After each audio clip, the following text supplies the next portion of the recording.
ଏଠି ଯମରାଜ କହୁଛନ୍ତି ଦୂତମାନଙ୍କୁ କି ଭଗବାନଙ୍କର ନାମ ଏତେ ଶକ୍ତି ଅଛି। ଅଜାମିଳ ମହାପାପ କରିଥିଲା କିନ୍ତୁ ତାର ପୁତ୍ରର ନାମ ନାରାୟଣକୁ ଡାକିକି ସେ ଜଗତରୁ ଉଦ୍ଧାର ପାଇଗଲା। ଆଉ ଯିଏ ସତରେ ନାରାୟଣକୁ ଲକ୍ଷ୍ୟ କରି ନାରାୟଣଙ୍କର ନାମ ପ୍ରେମ ଭକ୍ତି ଭାବରେ ଗ୍ରହଣ କରିବ ତାକୁ କ'ଣ ଫଳ ନ ମିଳିବ।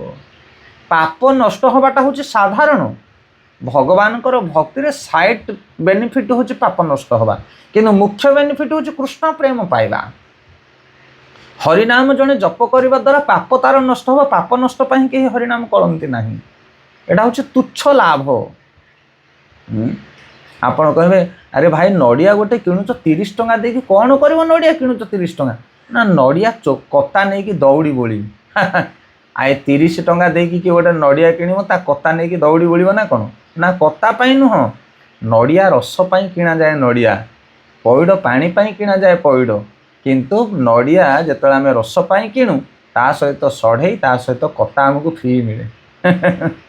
ଯେମିତି ନଡ଼ିଆ ରସ ପାଇଁ କିଣାଯାଏ ସେମିତି ହରିନାମ କରାଯାଏ କୃଷ୍ଣ ପ୍ରେମ ପାଇବା ପାଇଁ। ଭଗବାନଙ୍କର ପ୍ରୀତି ହେଉଛି ସବୁଠାରୁ ମୂଳ ବସ୍ତୁ।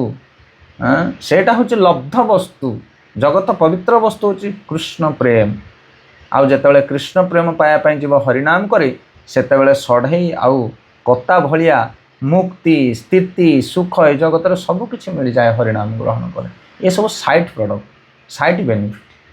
ସେଥିପାଇଁ ଅଜାମିଳ ଭଗବାନଙ୍କୁ ଲକ୍ଷ୍ୟ କରି ଭଗବତ ପ୍ରେମ ପାଇବା ପାଇଁ ହରିନାମ କରିନଥିଲା। ବିକଳରେ କାନ୍ଦିକି ସେ ନାମ ଉଚ୍ଚାରଣ କରିଥିଲା। ଆଉ ନାମ ଉଚ୍ଚାରଣ କରୁ କରୁ ତାକୁ କ'ଣ ମିଳିଗଲା? ମୁକ୍ତି ମିଳିଗଲା। ତାର ପାପ ସବୁ ନଷ୍ଟ ହୋଇଗଲା। କୈବଲ୍ୟ ନର କାୟତେ, ଭାଗବତରେ ବର୍ଣ୍ଣନା କରାଯାଇଛି ଭକ୍ତମାନେ ମୁକ୍ତି ପାଇବା ପାଇଁ ଇଚ୍ଛା କରନ୍ତିନି। କୈବଲ୍ୟ ମାନେ ମୁକ୍ତି, ନର୍କ ମାନେ ନର୍କ। ମୁକ୍ତିକୁ ନର୍କ ଭଳି ତୁଳନା କରନ୍ତି।